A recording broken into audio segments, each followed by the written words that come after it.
Hey guys, here's a quick chicken liver shakshuka recipe. Saute your onions, bell peppers, and garlic. Then you add your chicken livers and let them fry until they are brown in color.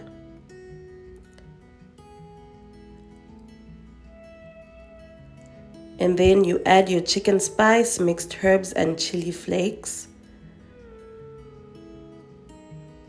And then you add a chopped tomato and you let it cook for a couple of minutes.